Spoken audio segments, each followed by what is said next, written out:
Hey everybody, tonight I am going to show you how to change the drive belt for your auger on your Toro snowblower. Usually the telltale sign that you have a bad belt is, let's say for example, when you push down on the handle, which is over here for the auger, you may notice that obviously no snow is being thrown. Maybe you'll probably notice that there's no engine RPM change, or simplest thing of course is that the auger itself doesn't operate at all. And normally that's usually the telltale sign of a bad belt. Now, let's say for example, if you have an instance of, let's say the impeller spins, but the auger blades don't, or the opposite is true. The blades spin, but the impeller doesn't, then that's not the belt. Normally what happens there is that these shear bolts that you see right here have probably broken off. And those are designed to break to protect the mechanism if by chance the auger encounters a very bad obstruction. So that way they'll just freewheel, you just replace the bolts and you're good to go. But in this case I'll show you how to replace the drive belt. And of course, there will be some differences between different models of Toro snowblowers, but I'll show you which one we have. This one right here is the PowerMax 826 OXE. And if you want to know what particular model you have, if you look on the back here, normally your model and serial number for your snowblower are located on the back here, on that red part of the snowblower right there. You know what? Here's a picture of what ours is, so you can get an example of which one we have. So if you take a look at that, this is the kind of model we have. Maybe yours is different, maybe yours is similar, but if yours is similar, rather similar or different, there could be some similarities on how to changing the belt. I can't promise that it will all be exact, but there could be some similarities that can help you with your process of trying to replace the drive belt. Okay, so with that said, obviously we want to be as safe as possible here. Obviously, I shouldn't have to say this, but still, you never know. Don't work on your snowblower with the engine running, okay? Just common sense. Don't have it be running while you're working on this. Now, I'm going to secure myself as much as possible. I know for a fact there's no fuel in the carburetor right now, so I have the fuel valve closed. But I'm also going to I'm also going to move the speed lever here all the way to stop, and I'm also going to pull out this ignition key. That way there's now no possible chance of the engine coming on while you're working, so you're as safe as you can be. And if by chance your snowblower is similar to ours, here is the part number for the drive belt that we're going to be replacing for the auger. It is 106-4498, and if you look on the belt itself, you can see there's the number on it as well. So to begin, your drive belts are going to be located underneath this cover right here, which is located between the chute and the engine. Now you're going to have three 8mm fasteners on it. There's one right here, and we are missing one. There would be one right here behind the mechanism for the chute. So take out those three 8mm fasteners, or ratchet, of course, with an 8mm socket will be best, and go ahead and take those off.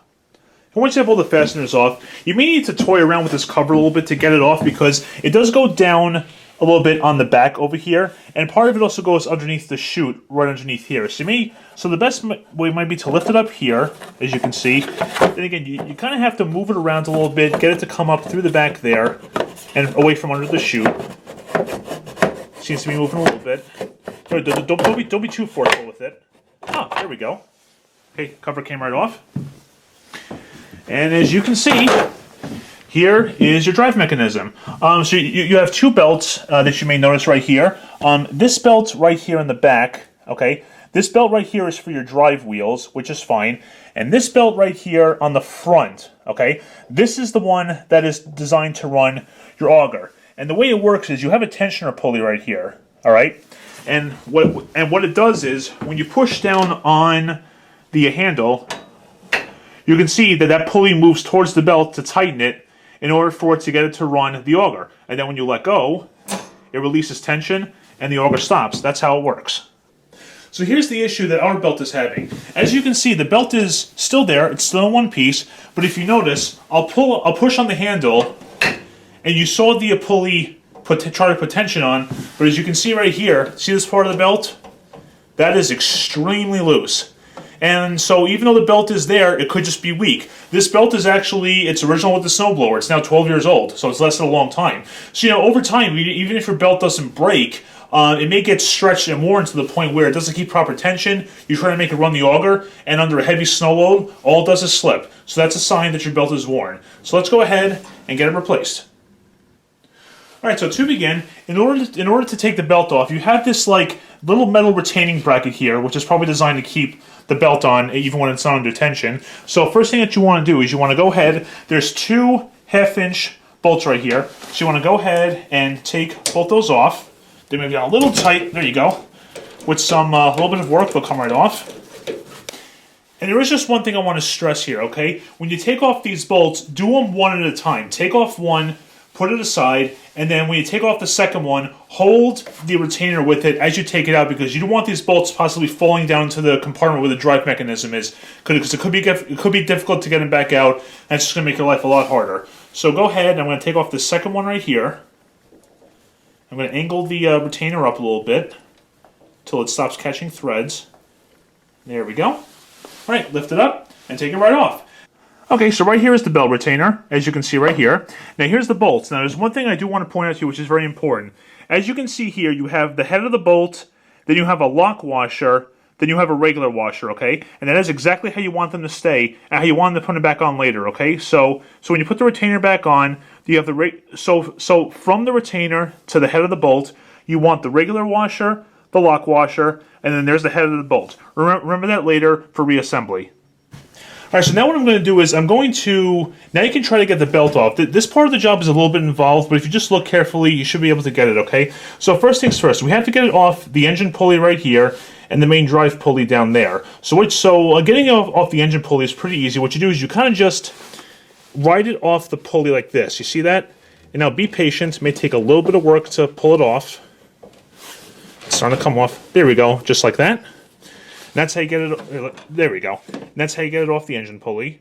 Now to get it off the main drive pulley down below, this is where it's a little bit more involved, okay? Because you have the tensioner pulley here, but this mechanism right here, this bracket right here, this is the brake that goes against the pulley when you disengage the auger. And the problem is this brake bracket is right up against the drive pulley, as you can probably see down there. So because of that, it's going to be pretty difficult, if not impossible, to get that belt off without getting this bracket, with its brake bracket off. The way you get it off is there's these 2 1/2-inch bolts right here, okay?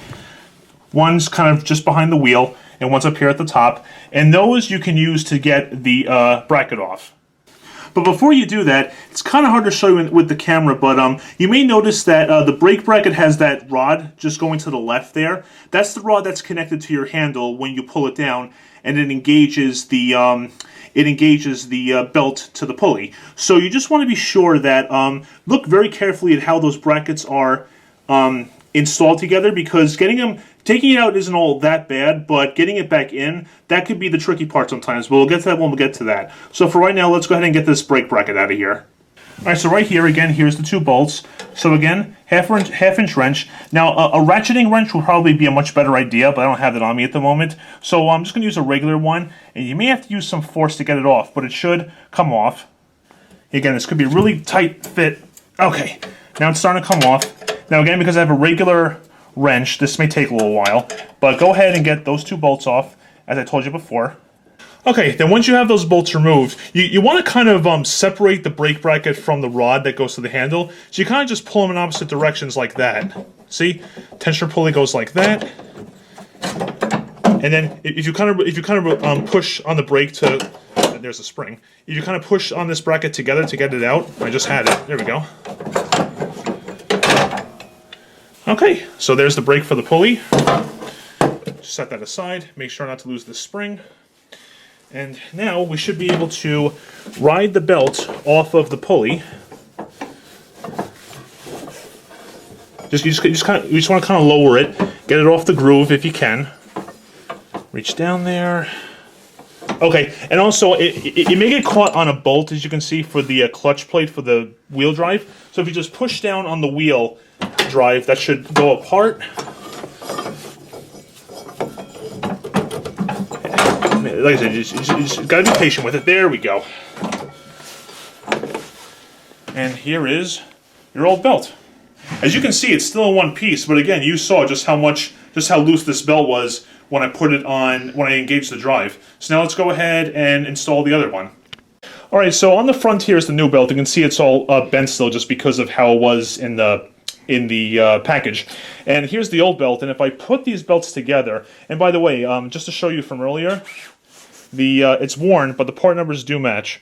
1064498, and then 106.4498. So we should be good to go.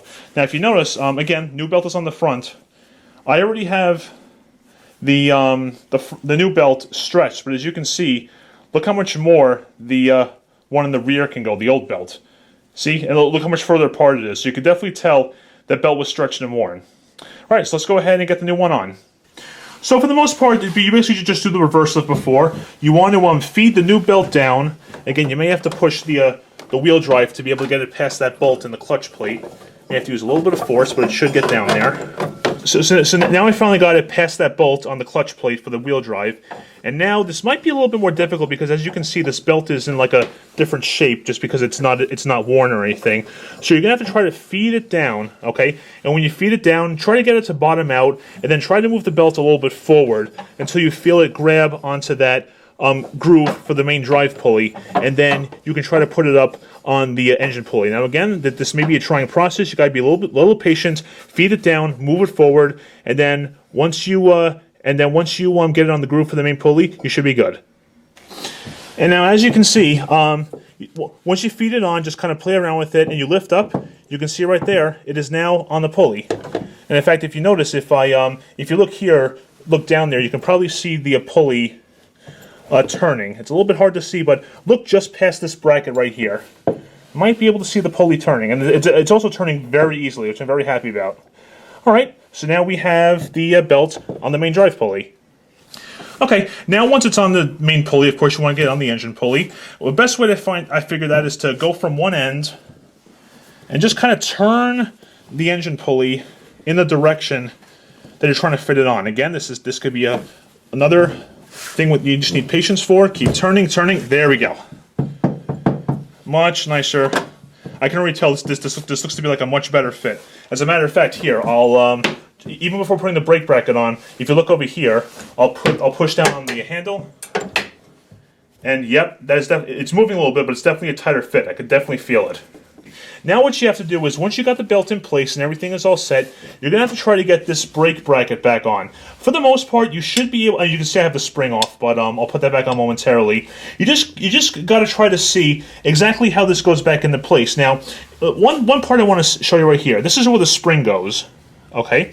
And right here, this hole right here is where that shaft for the tensioner pulley goes through. That's connected to the handle. So you want to try to get it so that you can get that rod through here, okay? And then also, you got to line up these two holes to line up with those two 1/2-inch bolts that you took out earlier. So again, you just want to, let me just show you a rough example. I'm going to go ahead and try to start this in. Okay. And then you have to make sure that this brake pad goes on the outside part of the belt. You just got to mess around with it, get it through the tension, get it on over here through the tensioner pulley, and we're actually pretty close. So I think what we have to do now is we have to try to get where that rod was, which is right there. Okay, we're pretty close, and then get that rod through that hole here. You just got to keep moving it around. All right, and so basically, guys, just kind of I have it mostly set for this part, but where the brake is right here, that has to go through, oh, here we go, through this opening right here. So again, just try to line it all up, and I think I might have gotten it. But let me just go ahead and fidget around with it more and show you what the finished product looks like. All right, so now I'm going to go, now that we got the bracket in place, rod is positioned correctly, that's positioned correctly. I'm going to try to line this up to get the two bolts back in. Now, that may be a little bit hard, but there is a little trick that you can do. What you can do is, with needle nose pliers, and you'll need this later for the spring, but regardless, try to line up the top hole. It seems to be lined up right there, okay? Put the needle nose pliers through. That way it more or less kind of holds it in place. Then what you can do is, while this is holding it in place, you can move the bracket angle left or right like this from the top, and then holding in the pliers, you should be able to get the bottom bolt started. And of course, just be careful with it, make sure it doesn't cross thread.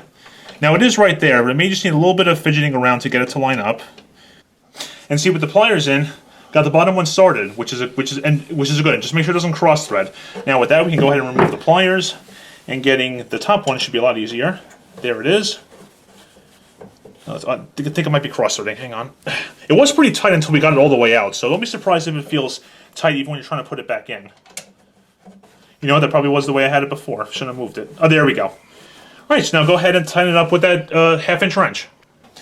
And once you got these tightened up, make sure they're really good and tight, like this one on the bottom here, because don't forget, as this is running, there's a lot of vibrations that come from the engine and even just from the auger running. So you want to make sure these are nice and tight and that they're not going to come loose over time from engine vibrations. You definitely don't want that happening. Ugh.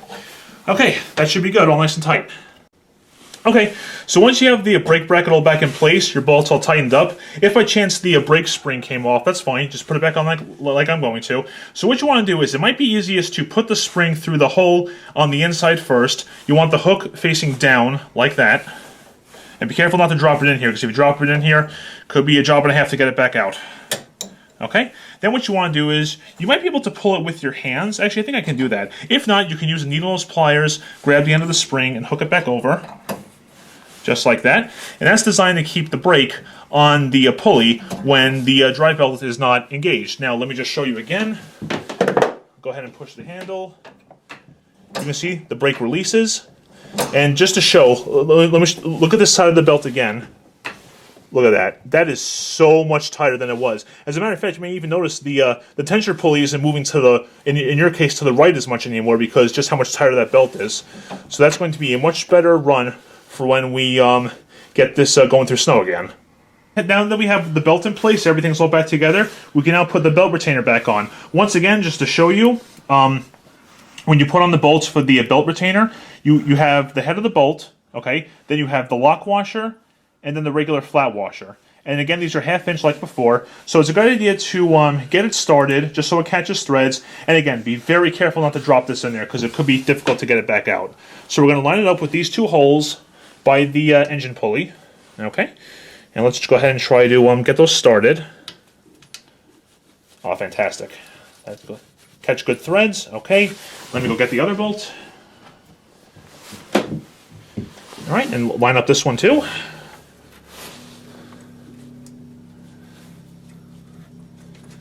Oh, beautiful. Went right on. No problems at all. All right, so now go ahead and get your ratchet or your wrench and tighten up and tighten those up.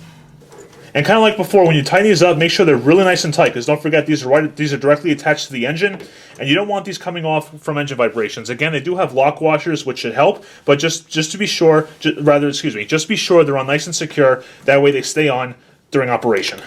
All right, so before we put the cover back on, just do one more final check. Make sure everything is good. Make sure that spring for the brake is on correctly. Your 2 bolts for the bracket are nice and secure, and your 2 bolts for the belt retainer are nice and secure. And then once you've thoroughly checked that, you go ahead and put the cover back on.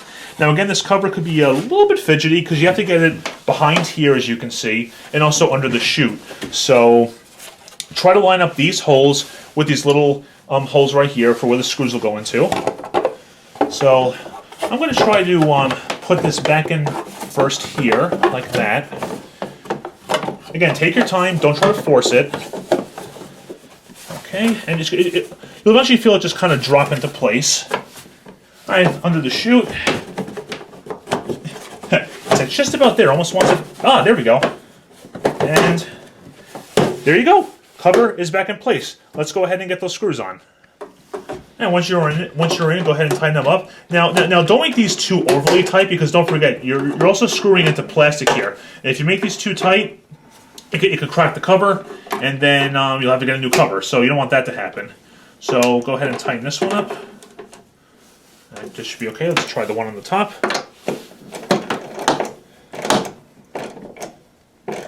Okay. And then again, we would have a third one here. We're currently missing it, but we could always find one if need be. And then, so go ahead and get those 3 screws tightened back up to secure the cover. Alright, so now here's the old belt, just to show you guys. I just want to show you something here. Look at all these cracks. Very careful. Hopefully it focuses. There you go. You see that there's all these small cracks on the inside of the belt. You see that? You can definitely tell this belt was getting worn. And as a matter of fact, let me show you something right here. There's these 2. See that crack right there? And the other crack, where is it? Did I go past it? I don't think I went past it. Let's see. Yeah, there's one right there. And the other one's right here. See that? So I think between those two cracks is where this is probably slipping on the engine pulley, because those two cracks are usually a sign of where it's like got the most tension or friction or something. So you could see with all these cracks on this belt, it was definitely a good time to change this old belt for sure. And that is how you change the auger belt on your Toro Power Max snowblower. Different models will have some similarities here and there, but there also will be some differences. So this may be specific to your model, but some steps might give you some help to maybe start your project and then finish it later, who knows. But as you saw, inside the cover here, when I replaced the belts and put the brake bracket back on, you could see that that belt was just much tighter than the old one was. And you saw from the cracks on the old belt, it was just worn. Again, it's 12 years old. This snowblower's from 2010. So, yeah, that belt just, it had it. But for 12 years, that's not bad. And there you guys go. So if you do this project, hopefully it goes well for you. And once your snowblower is operating again, hopefully it runs much better than it did before the repair. So thank you very much for watching. Take care, and good luck with your repair.